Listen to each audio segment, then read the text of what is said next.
Hey, everybody, welcome back to the podcast. This is your host, Darrell Evans. Listen, a little while ago, I'm at the Podcast Movement Conference here in Las Vegas. And I was there because, first of all, it was in my backyard. But number two, one of my previous guests, Alicia Butler-Pierre, was speaking at the conference. And so we are having lunch during one of the breakout sessions or one of the lunch day sessions. And she says, I need you to meet Clarence. Now, she left that as an open-ended statement. And I was like, okay, who's Clarence? So she's calling around looking for Clarence, and she can't find Clarence anywhere. So we're having lunch. We're about to finish. We're about to go separate ways and all this and that. And next thing you know, she's like, oh, I found him. He's coming down. I want you to meet him. I want you to meet him. I'm like, well, who is Clarence? Anyway, we sit down. We have lunch. I meet Clarence. By the way, Clarence is our guest today on the show. Clarence and I, we sit there chatting and we're talking about what he's doing for Alicia's podcast, which is called Business Infrastructure, Curing Back Office Blues. And again, if you haven't listened to her episode, I'll link it up in the show notes so you can go back to it.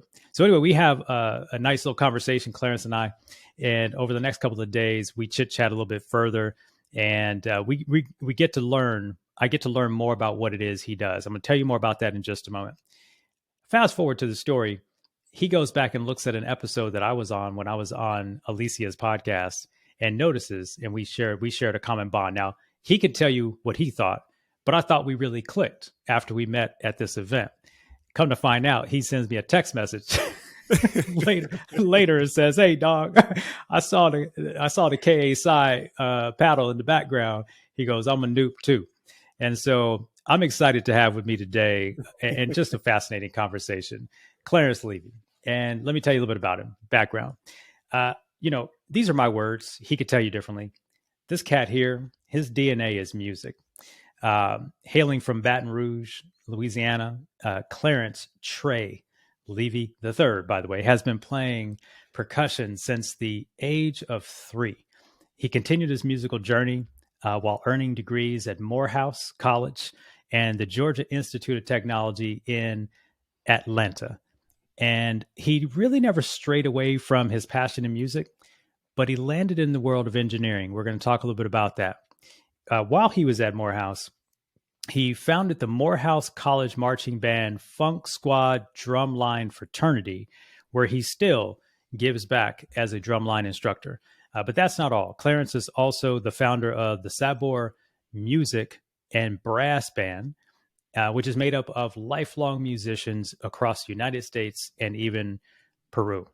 And if that isn't impressive enough, at least I think it is, he's also known as Mr. Beats for his talents as a sound engineer, creating tracks for the aforementioned Alicia Butler-Pierre's Business Infrastructure podcast.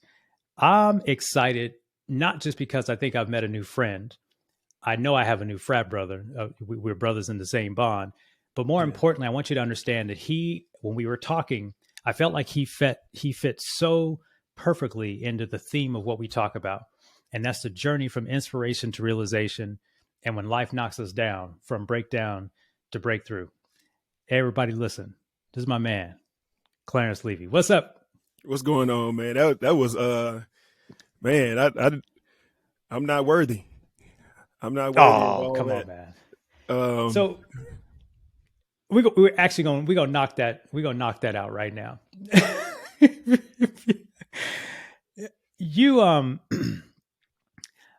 I remember sitting in the audience when I was watching you and Alicia put your presentation. You guys were articulating your presentation. And by the way, right, Alicia, if you're listening, thank you for the introduction. Thank you for saying that it was a must that I meet Clarence, because we wouldn't have crossed paths. And I think we'll unpack this as we go. This may be a little bit of a different episode because there's so many journeys I want to take this conversation. But let's start. First of all, just tell everybody a little bit about yourself, your background, and we're going to cross-pollinate all of these things in your journey, right? Engineering, music, entrepreneurship. Now, how you met Alicia and all this good stuff. But let's start with tell everybody a little bit about yourself. All right, Clarence Levy III, nickname Trey. Got that nickname in high school. But anyway, from Baton Rouge, Louisiana. Ended up going to Morehouse College and Georgia Tech, got a dual degree there in general science at Morehouse and then electrical engineering at Georgia Tech. But like you said, my passion has always been music, always been music. My parents put drumsticks in my hand at the age of 3. There's a picture of me with my drumsticks and my little drum set at the time. They just said they noticed that I had rhythm, this, a different level of rhythm for that age. And I remember from my uncle playing in marching band, the HBCU style type marching band, watching him, and I wanted to be like him. And I was able to do a lot of the things that he did already when I was very, very young. That was the beginning of it all. Playing drums. My mom and dad, we had a little bit of land. We were blessed enough to have some land. So what they did when I brought my drum home is they put me out in the pasture to practice because it was so loud. But at least I had somewhere to go. But you fast forward to getting ready to go to college. And I really wanted to go to Southern University right there in Baton Rouge. I wanted to go march in the band at Southern. Yes, I could do engineering, but engineering was more of something because of my parents. My parents, they kept asking me, what are you going to do with music? What are you going to do with that? You need to do something else. You need to be a professional. You need to be an engineer. So because of that, I pursued engineering. I wanted to be an obstetricianist, but then when I found out it took 11 to 12 years to get that degree, to get that, to be able to be an obstetricianist or a doctor, then I said, you know what? I had a friend that was going to the engineering seminar, and he said, I'm going to the engineering seminar. All you got to do is go to school 4 years, 4 or 5 years. And all you got to do is just sit behind a desk and fix problems. I said, oh, I'm coming with you. And I became an engineer. I don't know, but yeah, I became an engineer and I can do it. I mean, it was not something that I couldn't do. I mean, math, science, all of it, it came natural to me, but my love was always music and I never let it go. Never, ever let it go. You said something to me at lunch. And I think it really speaks to what we get into. And I really just think this is where we'll unpack the story to get into music. But let's be clear, you're a good engineer. Right? I mean, oh yeah, hell of an engineer. You're no slouch, right? You know what I'm saying? No. You're no slouch. I'm a rambling wreck, man. I'm a rambling wreck from Georgia Tech. Yeah. See, you said something you said something at lunch. And I want to talk about it because I think a lot of people that make the jump from a really good career where you're really good at what you're doing, but there's a calling pulling on you. You said something to me about the triggering event or series of events that made you decide to go bet on yourself. Right. And talk to the group talk to our audience about that series of events that led up to you finally kind of drawing the line in the sand. Right. So I had been an engineer, started in 1999 at Georgia Power. Now it's 2019. And I'm at a company called Landis & Gear, and I'm a project manager at this point, senior project manager, doing well, making good money, pretty much comfortable, right? And I'm still doing my music. I got my bands. I had a salsa band. That was the first band, which is why it's called Sabor. Sabor meaning flavor in Spanish. And then my Louisiana roots led me to say, hey, if I can do salsa, I can also do my music. So let me do some Louisiana brass band. And so Sabor Brass Band is born. But really what happened, 20 years of being an engineer, I'm comfortable. Everything's fine. My daughter was just born, really. And work started getting hectic. Burnout. We had a CTO that came in and she was wreaking havoc. I trained up probably 2 sets of project managers because they were leaving because, just demands were crazy. So it was that burnout. It was the nothing's ever good enough, no matter what you do. If you don't meet this standard or whatever it was she was trying to get out of us at the time, then heads were rolling.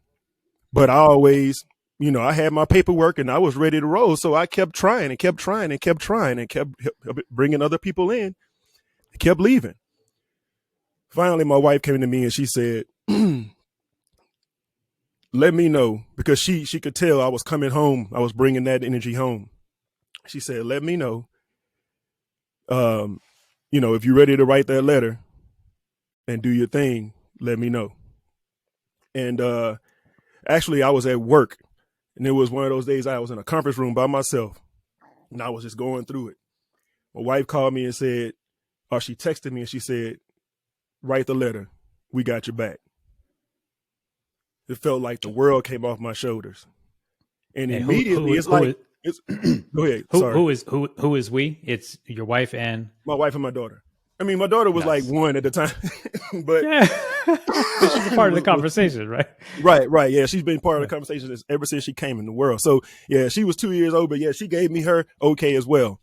But at that point, I guess the universe had to make me get uncomfortable to move, right? Because I think I was going to stay there. I would have stayed there if I didn't have that burnout situation coming. So what I did, I trained up the next set of project managers, told my manager what was up. I said, hey, he's like, how long can we have you? I said, you can have me until this date. And after that, I'm out of here. Okay. I fulfilled my piece. I rolled out. I sold a rental property. And then we lived off that. And I said, I'm going to give everything I have to music for at least a year. Everything I have. So I started to build this studio out. I started to get all the equipment. I did all the research, and I basically spent the night in this studio for a few months, putting together what I needed to put together and building everything that I have to get myself ready for now. I love that story. Shout out to your wife for sending the text.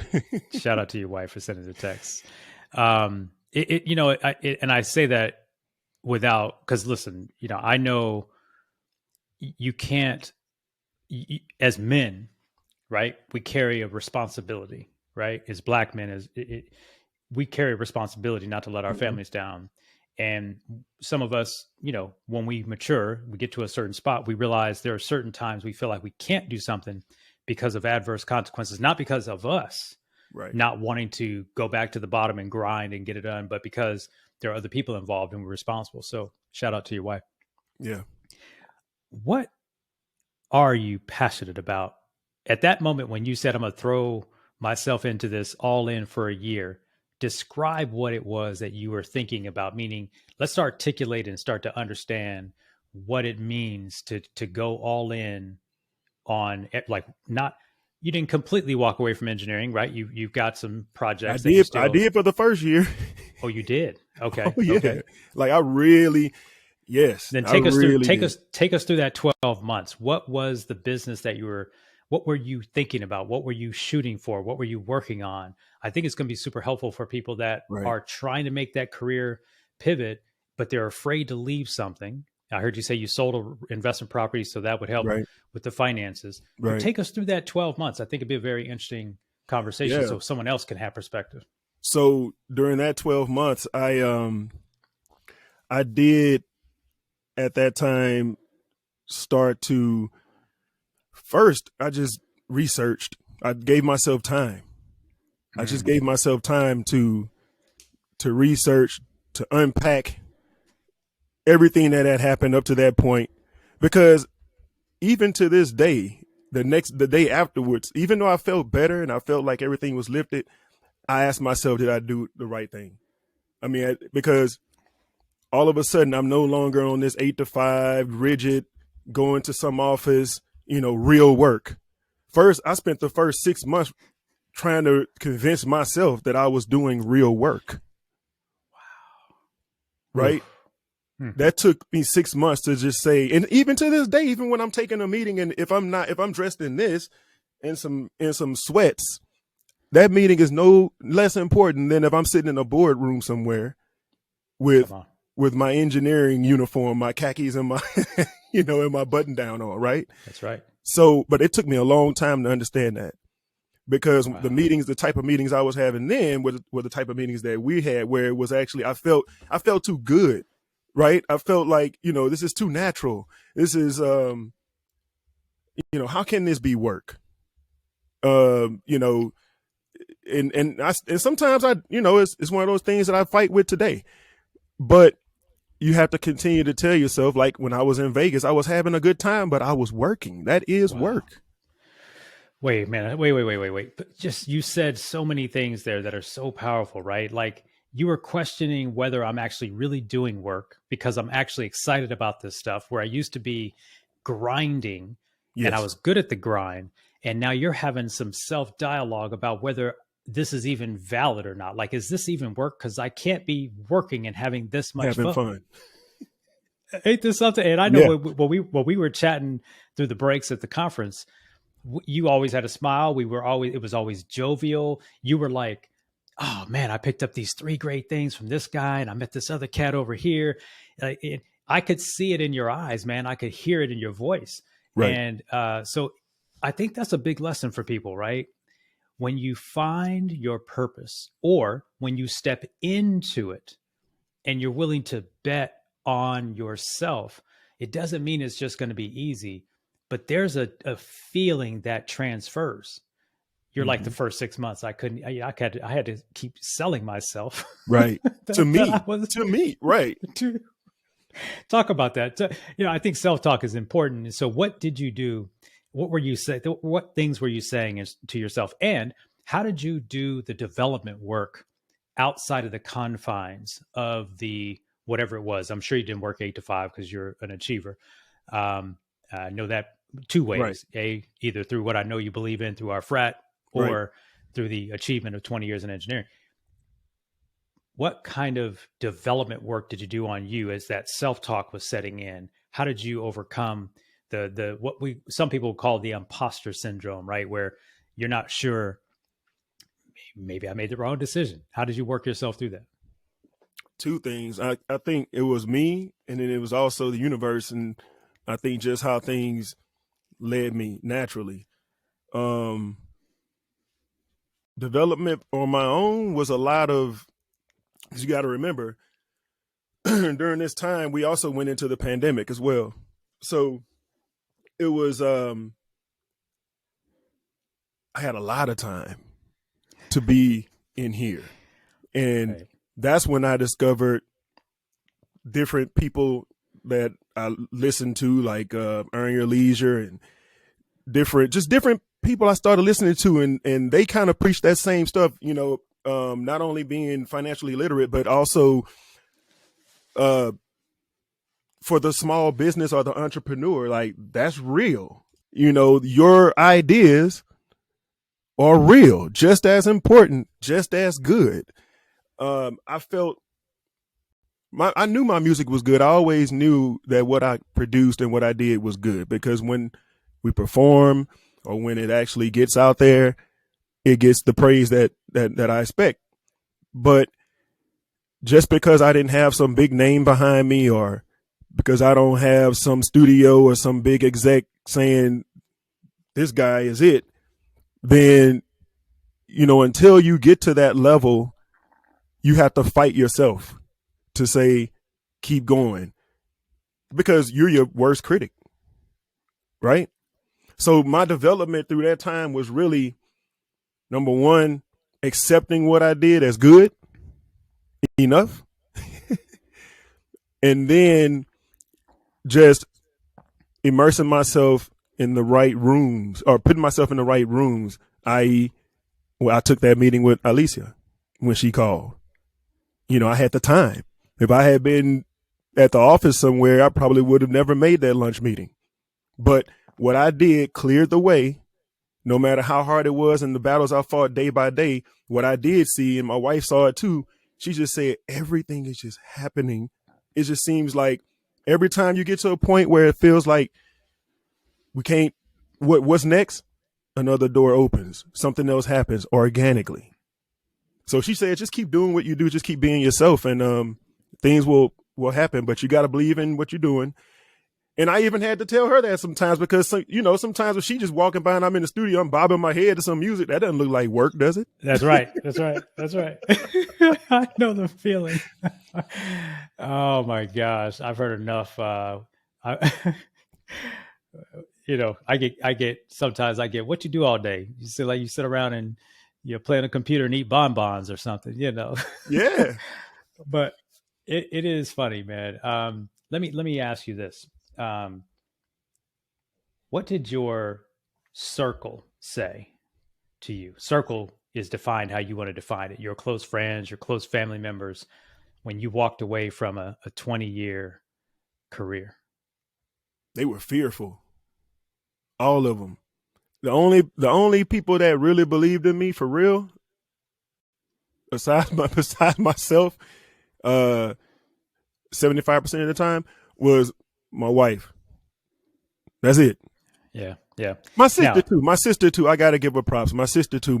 Because she knows me. My sister knows who I am. She knows that I'm gonna claw back and get where I'm.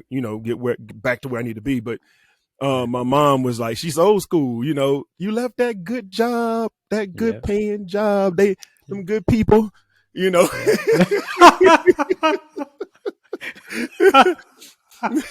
Now she was pissed off with him too. She was pissed off like I was, but at the same time, she was like, but you know how much stuff I took and stayed on my job 30 whatever plus years. Yeah, But yeah. I'm in my mind, and I'm glad Georgia Tech did teach us this. They told us never stay at a job more than 5 years, or else you kind of get typecasted in a way. I love it. So that's actually big. That's actually big that they even told you that, right? Because, yeah, and I think that I asked you that question because I think even to this day, in the popularity of entrepreneurship and the great resignation of people having choice, the pandemic opened up a whole world of opportunities where people they finally, for the first time, like I've seen it for 30 years because I'm an entrepreneur for a long time. mm-hmm. I made decisions to go against the grain. And now a lot of people are realizing, oh, I can do things I really enjoy and make money. I can actually do what I want, live where I want, and fulfill my life desires and passions and feel joy and vibrancy when I wake up in the morning, right? It's interesting because you said they were fearful, right? And it's common. Yeah. I wanted someone listening to this on the other side who's sitting in where you were maybe 3-4 years ago, who is unhappy with their job. They're unsettled with it. They've gone as far as they can go, but something in them is saying they should do something else. I want them to hear what you just said, which is the response, unfortunately, from your friends and family and the ones that love you dearly is going to be one of fear. 1 second, it froze. And it's okay. They're just trying to protect you, right? But they are not you, and they don't have your purpose, and they don't have your giftings. And so that's the thing you got to be careful of. So I'm saluting you, because some people could have let that fearful communication question, right, where you're going with your purpose. Yeah. And I'm using that word very purposefully, because I got a chance to not just meet you at the event, but then I got to watch you present alongside of Alicia. And I want to go there now, as a matter of fact, if you don't mind. Yeah. I wish who knows, maybe me and you will collaborate or something on the back end if Alicia allows, but maybe not. But what I saw you doing on stage was talking about how you thought through some of the projects. Let's actually, how did you meet Alicia? How did you get connected with her show, where you're doing custom sound for her podcast? So we went to Alicia and I went to high school together, and of course we both live in the Atlanta area. And like I said, things were, the path was open. So I had this time, and I could make my own schedule and do my own meetings. And so she called me, and it was just a lunch meeting. I don't think she even talked about music. She just said, let's get together as myself, her, and a friend, one of our mutual friends, Ken. We all went to school together. And we just met up at Bahama Breeze, I believe it was. And we had lunch. And during that lunch, she asked me, I think it was towards the end when we were getting ready to leave, she asked me about my band and the music I was doing. And then she said, I was thinking about doing a theme song. Could you do something like that for me? And I said, sure. Yeah, I can do that. Yeah, I can do that. And so she said, okay. And from there, I think from there, I did. She wanted something that was like reminiscent of Sade's Smooth Operator. So I did a track that I call Smoother Ops. And it fit the bill, and she loved it. And so now it's her theme song. But from there, we kept talking, and I actually don't know how it ended up being this way, but now I score the whole podcast. So I'm not only just doing the intro or outro, I'm actually going in and scoring the whole thing now. Doing transitions, music, and that's where I actually learned sound design. I taught myself, doing that for myself as well as for her. I had a couple little things I was doing on my own when I had time. Like I said, everything I was doing seemed to be preparing me for where I am now. And it wasn't planned. So I know I'm in the right place. I love that. I love that. Following the guidance, right? Following your footsteps. I know when you're taking the right steps, it feels natural, right? Things just seem to fall into place, right? I just had a conversation a little earlier today, and I said, some people, say, "Hey, I don't know how this happened to me. I was lucky." And I think everybody has heard the old cliche, it's where preparation meets opportunity. Yeah. So you've got to be prepared when the opportunity is available. And I made the joke, like I said, I wasn't prepared when I was introduced to Bitcoin when it was $100. I wasn't prepared. The opportunity, I don't want to go down that path. You and me both, man. I'm going to take it one step deeper. Someone that we worked with at the time wanted to mine Bitcoin out of our business, off of our server. And we let that happen for maybe a month or two and saw the electric bill. We were like, shut that mess down. Yeah. So you want to talk about, so I had two opportunities to never be, see, if I'd have done that, you probably wouldn't even know me right now. Probably. Yeah. You'd be on some island somewhere. I'd be somewhere tripping. Somewhere tripping. But anyway, let's go back to the point is, I love the fact that I think there's something that's not been said that you've said a few times, but I think there's a layer to it deeper. And that is, you've got a level of trust and belief in yourself. And also what I think is one of the harder things, which is trusting that everything is going to work out. Right. And there's an energy shift when you don't necessarily know for sure what's around the next corner, but you trust it's going to be okay. And I think entrepreneurship is a lot of that, because entrepreneurship isn't a step-by-step manual that you can follow. You talk about engineering, and I told you I started studying electrical engineering as well, and then pivoted to business. But there are certain things in engineering that they're law, right? There's certain things that they are factual, they're law, they don't deviate, right? They're in a box, right? Talk about this journey now as an entrepreneur. What would you say has been one of the hardest things, though everything is flowing and just falling into place? What is one of the hardest things that you've had to adjust to outside of self-talk in those first 6 months? What's been one of the hardest things about your entrepreneurial journey last 3-4 years? That success doesn't come as fast as you want it. Talk more about that.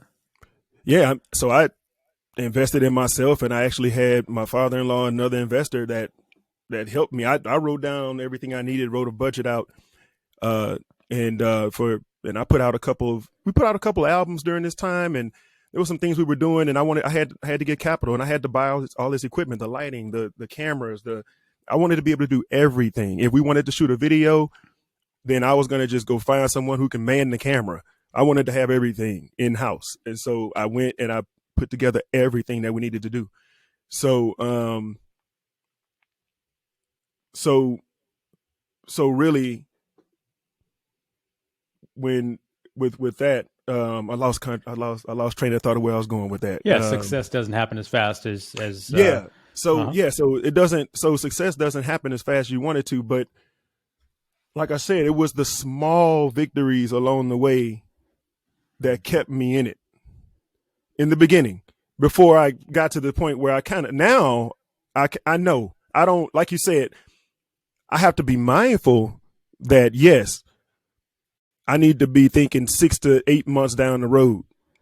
I may have, I still, like you say, I want to make sure everyone understands that I still contract as a project manager. But what I do now is what I learned is that I'd rather contract than go permanent, because my skills once again, just like me playing the drums, my skills as a project manager, I can sell those skills myself. I don't need a company to go do that for me. Say that one more time. I can sell all my skills myself. I don't need a company to go do that for me. Right? So, hey y'all, if you didn't get that nugget, listen to the belief. Listen to that statement, y'all.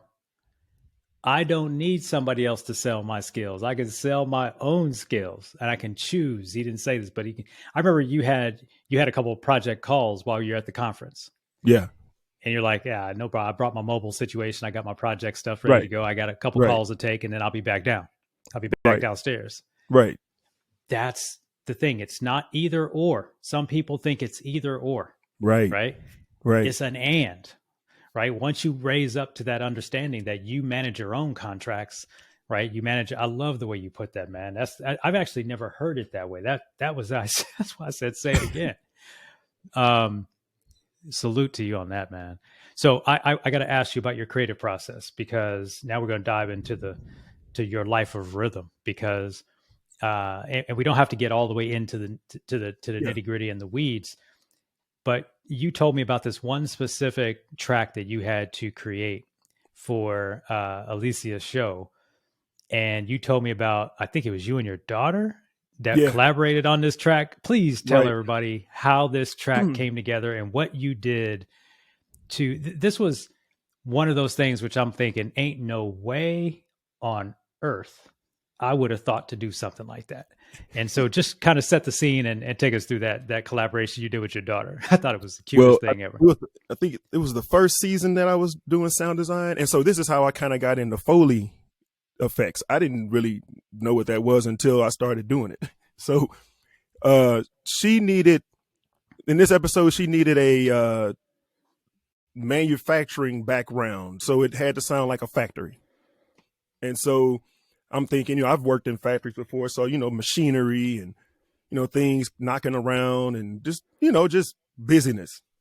So I had been paying for stock sounds. I had a runner. I would, one of my godson was just getting ready to graduate Texas Southern in communications. And this was his thing. So I said, hey, I need you to go get this, I need these sounds. And then we were paying for these sounds. And I'm thinking, you know what? Hold on a second. I got all these tools, I inherited all my dad's tools. I got my tools, and I got a 5-year-old.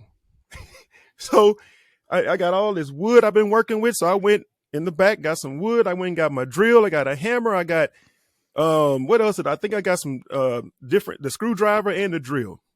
And I told my daughter, I said, now you get to play with these tools. I always tell you can't play. Let's go in here. I need you to make some noise with me. Oh, she had a ball. We went in that soundproof behind me, and we just went in there, and I said, okay, when I say action, you start doing the drill. And then I'm gonna start hitting the hammer on the wood, and I'm gonna start doing this and ringing that or whatever. And we did that for about a minute or two. We didn't need a lot of it. I came in here, put that in there, did some filtering and all types of stuff, and before you know it, I had a factory. And wow. But that's what started me making my own sound effects, the Foley type effects. And so that started another, piece of the thing. So now that's all I think, different things. I'm outside, I hear something. Oh, I need to get that. I may need to have someone walking on leaves or something. So I'll go outside and start recording that. That's hilarious, man. So, I wanted you to say that because, and by the way, I heard a number of other stories when we were chatting at the conference. But it's that gift, right? The creativity of that idea. It isn't that I couldn't have come up with it, but it's not my gift. It's not my lane. And that's why people need to work in their lane and find the people that are best in their lane and strike collaborations. What does tell us about some of the projects you like to work on today? Meaning when you're at your best in your studio creating, whether it's for a podcast or other types, what is that your customers or the projects that you like to work on for your customers or your clients? Right now, I would say the podcast stuff is really exciting because it's new. I've always done the live music. I've always done the studio production. Excuse me. And of course, I love doing the podcast stuff because now I feel like I have an area where I don't see a boundary, right? I don't see the end game. So it's wide open. Like I told somebody, I don't know if I told you or somebody, I think it was Maurice Popular I met at the podcast movement event. I think he said, when I met him, who are we talking about? I'm trying to remember. I think it was either, you may have told me though. I'm trying to remember. But anyway, was it Mo? Can't remember. Dang, I lost it again. What was it? It's all good. What was the last thing I said before that? Well, you were just saying at the podcast event, and then you were trying to recall a conversation you had with someone else. Yeah, I was about to. It was a statement that was made to me. But right before that, I was talking. I'm trying to remember what I was saying before that, because it'll remind me of the statement, because I had the statement, but then I couldn't remember who told me. Well, you can take a pause. We can cut this out if you're listening right now. Whoever's editing, Leah or one of your great team members. Sorry about that. Let's let Clarence come back with this thought. Go ahead and see if you can recall it. The person that you were talking to. I'm trying to remember it now. I'm just trying to remember. Let me re-ask the question, and then you can start back from the question. Maybe you can walk go ahead. Yeah. Okay. So what are the types of projects that really you enjoy working on right now? Right. And so we're talking about the podcast and. Right. So that's what it was. He asked me, what do you want to do in this? Like, cause he said the same thing you say. I see the enthusiasm. I can tell when I meet somebody who's touched with a gift of whatever it is they're talking about, because you're so passionate about it. He says, what do you see yourself? I said, you know what? I see myself as being the Dr. Dre of podcast production. I want to be that guy. I want to be the guy that that's where I see the end game. That's, and that it may seem to be like it's not attainable, but that's the type of goal to set, right? I love it. It was. That's what it was. Yeah. And I think that speaks to, right, the vision for what you want to do. I think all of us have to decide how we want to play in this game, whatever the game is we're playing in entrepreneurship. But I think you're saying, hey, your vision now has been set because we get to look at an icon like a Dr. Dre and then say, okay, in my lane, what would it take to do that? What would it take to be the producer of some of the biggest podcasts? I mean, I'm just putting words in your mouth. You can tell me from. But what would it be like to be the sound person, the engineer, the producer behind these mega podcasts, right? Where, you just have big impact, right? Something like that.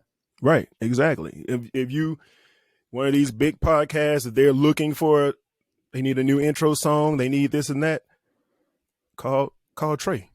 That's right. So let's talk about that real quick. How did you get a nickname Trey Tracks?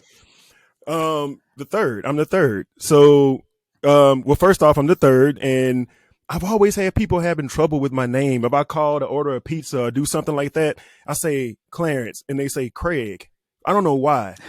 When they always say Craig or something else.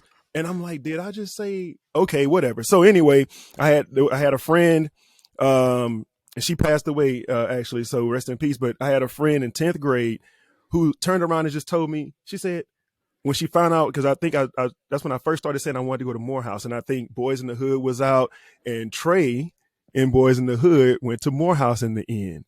And she's like, you're the third. You're going to go to Morehouse. Why don't you just go by Trey? And from that point on, I said, okay, yeah, I'll start using it. And then when I became serious about being a producer, then I was just trying to figure out, what would I call myself? And I like Trey because Trey just followed me. And so then I'm making tracks, and that's my life. That's my lifeline. That's my bloodline. Tracks, any kind of tracks, whether it's Foley, whether it's audio, whether it's music, whether it's whatever it is, that's my blood. So, Trey Tracks, that's it. Let's go. He says my blood. Hey, so coach me through, and I know I told you this, so I just want you to share that conversation with the audience. I told you, I've got 3.5 years. We're going on 4 years this year on the podcast. I told you how we created some of our tracks. Shout out to me as a beginner, because we did what we did at the beginning because we are not you, right? We are not you.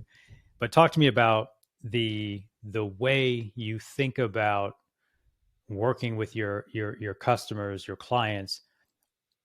Coach me on what does someone have to share with you so that you can begin the creative process? An idea, really. So for Alicia, like when she told me I want something like Sade Smooth Operator, I mean, that was real, guided. Yeah. But then whenever she said, I have this episode and the person that I'm interviewing is doing business in Croatia. I need you to do music inspired by traditional Croatian music. So when she tells me that, then the first thing I'm doing is I'm going to go research Croatian. If I don't already know, then I'm going to go research. And then from there, it starts, the juices to flowing. For me, I also listen to the audio first. I don't just go in, I don't just pick music and go. I listen to what she's saying, and I'll pick something that has a mood, or I think that, or I'll create something on the spot if I don't already have something that'll fit the mood of what she's saying. So it depends on, all I need is an idea, really. Because for me, everybody has a rhythm. I told my wife this when I first met her. I say, everybody I know has a rhythm to me. And I can tell you your rhythm, but is I don't know why, but every person I meet has a rhythm, and wow. and everything that I do, and everything that people say to me, if I'm left to not being able to speak, music comes. I hear music to everything. Wow. That just, even that statement, everybody has a rhythm. What's my rhythm? Your rhythm is, and I'm going to tell you, and it's funny because I think when you said that you use, when the music, I forgot what it was, but I don't know why, but I get a funk kind of, there was a beat that I made that I felt like fit your rhythm. Is that and right? And then I found out that you were a noob. And I was like, I could probably see him, bopping to that. Bopping and to I it. was Yeah. like, man, but yeah, and it's like this, it's this, I wish it's this, Okay. Let's go. But see, I can let you, when you hear, I'm gonna let you hear, I'm gonna sing you the track, and you're gonna be like, oh, and you tell me whether or not that's hilarious. Get your head moving. Yeah, I appreciate it. But, so I guess I'm trying to articulate and highlight the fact that when people are in their gift, they say things like, who would come up with everybody has a rhythm? Everybody has a rhythm. That's passion. That's purpose. That's your DNA. Like we talk about superstar DNA in my world, the way I like to describe it. Let's button up a couple questions I want to have for you as an entrepreneur. This is not just entrepreneurship, but more leadership in general. Mm-hmm. What advice do you wish you had gotten? And again, I don't like to go back and, I don't think anybody should live in regret. Mm-hmm. But if you had gotten a piece of advice 20 years ago, what do you wish that advice could have been that could have made you change your career, your journey? And again, I don't like to live in regrets by no means, but, man, so many things, but I guess, I don't know. To tell you the truth, my dad planted the seed of entrepreneurship in me a long time ago. He was just afraid. He talked about everything that I'm doing. Wow. And he told me about it, and he talked about it like he was getting ready to do it. Like he was getting ready to start, but then he just never took off. He had all these ideas. And so he always talked about it but he was a military man. And so he rolled that out. And, gave us a good life, so it was cool. But I don't know. I just never, ever, ever felt comfortable with people telling me where to be, when to be there, how to be there, and ultimately telling me what my worth was through a rating of 1 to 5 at the end of the year. And that's right. I was like, you know what? No. And I did it 20 years. But when I got uncomfortable enough, when it was time to make a decision, I said, let's do this. Let's check it out. Got to do it. And 4 years later, man, and I'm still here. The interesting part about it is, and I don't know if you ever gave thought to this, but like you were an engineer. You are an engineer. Oh, I am. Yeah. You wouldn't have lost anything, but maybe a little bit of time in the field, but you could have always gone back. Oh, of course. You're still projecting right now. So yeah, I think that's one of the messages, right? If you were, and I think there's so much good nuggets that you've talked about here. First of all, your energy of confidence, your energy of certainty, at the same time of not always knowing for sure how the path was going to work out, I think is the underlying conversation I wanted to have here. That's what I picked up when we met. Right. And I knew that it had to take some years to get to who I met at that lunch table. Yeah. Right. And that's what I was fascinated by. Like, it takes getting uncomfortable enough to where you say enough is enough. Right. I'm willing to bet on me. Right. Yeah. And then you have the support of your wife and your baby at the time. Oh yeah, man. What would you say has been the most rewarding part of this journey as an entrepreneur? Getting over the hump, the mental hump. The mind shift. The mind shift. That's the most rewarding thing now, because that actually did release the boundaries. In other words, all those things, and I have to do it. I have to practice it every day, because like I'm still sitting here thinking right now. So this contract's gonna be up end of the year, so I need to be thinking about in June where I'm going next and how I want to do it. So although the decisions are different, you can't get as comfortable. But I think that now the mind shift has happened, where I do know I'm doing work. When I was in Vegas, I was working. When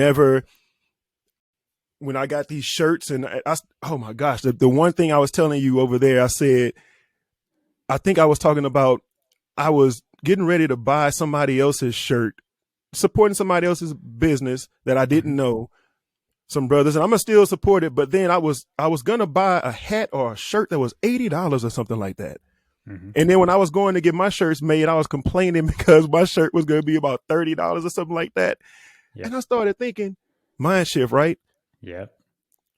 Let me pay for my own. Let me wear my own brand. That's right. And pay for my own brand. It's going to pay off.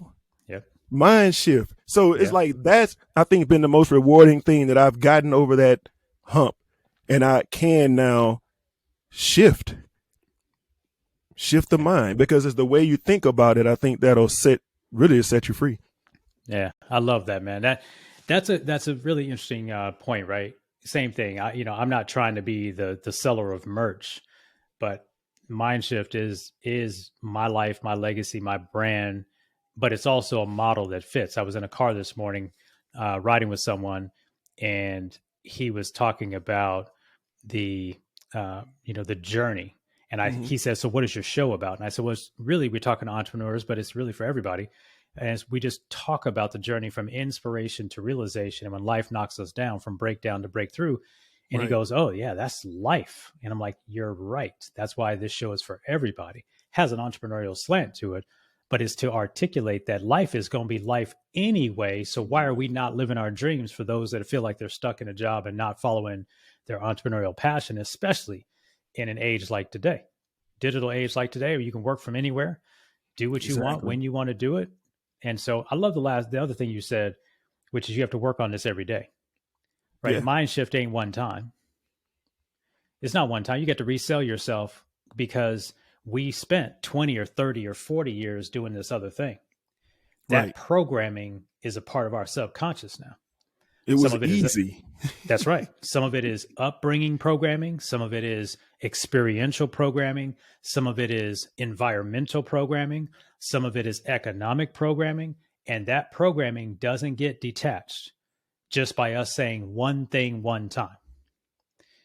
That's the reason why a lot of people start, stop, and go back, because they haven't sold themselves. They're not doing the work daily. So I'm glad you articulated that. People say sometimes to me, it's like, well, how do you handle this? How do you handle that? How do you blah, blah, blah, blah, blah. And it's usually, how do you handle the negative? See, it's easy to handle the positive. Right. Like when we're winning and high-fiving, that's easy. When life has beat us up, caught us off guard, pandemic comes along, economic recession, inflationary prices, all these things, we didn't cause a lot of them things. We just became a part of it. And so I say to them all the time, I said, well, I have beat on my personal development now for the last 30 years, every single day. Every day, Darrell, every day. There's not a day that goes by where I'm not reading something, because look, I'm human just like the rest of them. You think I don't want to quit some days over 30 years? Plenty. Yep. But quitting is not an option, because this ain't for me. This ain't just for me. And so I think that's what I'm hearing in your voice, right? Sabor Music is for you, your family, your legacy. And I just think that it's just a beautiful story, man. Listen, we could go on and on and on. I do have a couple quick questions. If your ideal customer is listening right now and they should connect with you, talk to them for just a moment about the problem that they could be thinking about in their mind that for sure you can help them solve. Like, what's your big brand message to that person who might be running a podcast, or they have some other sort of music or sound project? Say something to them right now that lets them know they shouldn't just take this conversation and hit the follow button and hit the subscribe button and hit the like button, which I certainly want y'all to do. But if y'all need to connect with Clarence, tell them why they should be reaching out to you.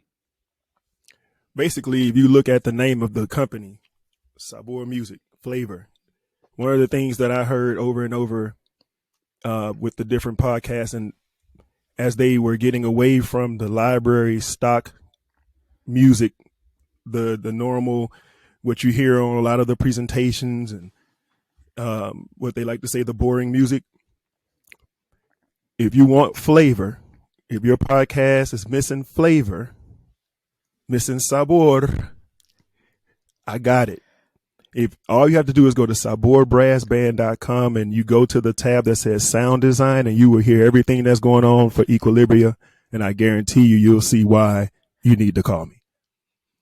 You want flavor, you're missing the flavor, original flavor, custom made flavor, you come to me. That's a mic drop right there. What's good? That's a mic. I hate to admit it, but I need some flavor in my life. You know what I mean? So, Clarence, man, we're going to be definitely collaborating. We've already talked about that a little bit offline. Can't wait to see what we come up with in the next little while. And we may do something here coming up on the 4-year mark anniversary, and then have something fresh for the kickoff for the 4th year. So first of all, super glad we had a chance to meet here in Vegas. Shout out to Alicia Butler-Pierre again for making us, bringing the introduction together. That's really what conferences are all about. It's about the people. It's about the connections. It's about the relationships. And it's not about selling product, service. It's just about that genuine understanding that we're all in this journey together, right? And so I got to ask a couple quick final questions. Number one, so let's restate your website again. We'll put that linked up in the description below, but where can people find you? Sabor Brass Band, SABORBRASSBAND.com. SaborBrassBand.com. And that anything Sabor Music will be there. Gotcha. So if you're looking for that flavor, hit that sound design tag. That's right. That's right. And if you put in Sabor Brass Band in Google, you'll find out about me. Okay. You'll find out about the movies, the TV. You'll find out about the placements. Let's go. Okay. So listen, last question I always like to ask is, and man, your energy is so popping. I can't wait to hear the answer to this question. So if today happened to be your last day on this planet we call home, Earth, what would you want everybody to remember you for? Being my daughter's dad. The music is out there. It'll be out there. I'm immortal now for the music, but yeah, being my daughter's dad, that changed everything, man. Like I say, that's a whole another engine that got put in my back. I think, for this journey, right? Without her, maybe I'm a little more comfortable, and but with her, she looks at me expecting to be okay. So I got to make sure she's okay. I love it. Clarence Levy III, a.k.a. Trey Tracks, a.k.a. Mr. Beats, my man. Thanks for being here on the MindShift Podcast. Thank you, man. Thank you for having me. Hey, everybody, listen, thank you for listening to this show today. Listen, wherever you're listening to this show, do me a favor, hit the follow or subscribe button. You don't want to miss another exciting episode with another extraordinary entrepreneur. I just want to say thank you to each and every one of you for supporting this show.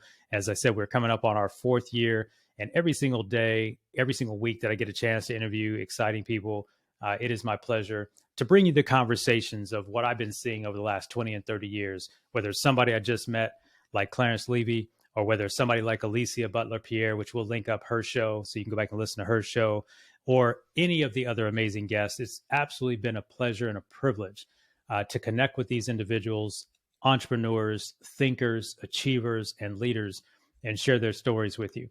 So I also want to make sure you know that we also gather 3 or 4 times a month inside the Growth Driven Entrepreneur community, which you can join for free at growthdrivenentrepreneur.com.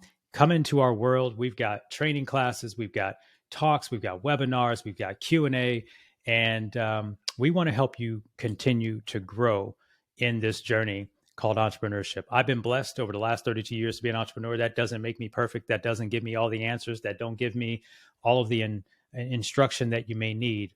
But collectively, through all of the people that I'm connected with now, like Clarence, like Alicia, and all of our other many wonderful guests, we got the answers to support you in the journey. So my name is Darrell Evans. I'm the host of MindShift Podcast, co-founder and CEO of Yokel Local. And I've got this little thing we're building called the MindShift Business Academy, and you don't want to miss it. I'll see you next time on another episode. Clarence, take care, my friend. Thank you. Peace. Hey, it's Darrell Evans. Hit the subscribe button so you can become a part of the MindShift community. We'll help you shift your mind so you can shift your results.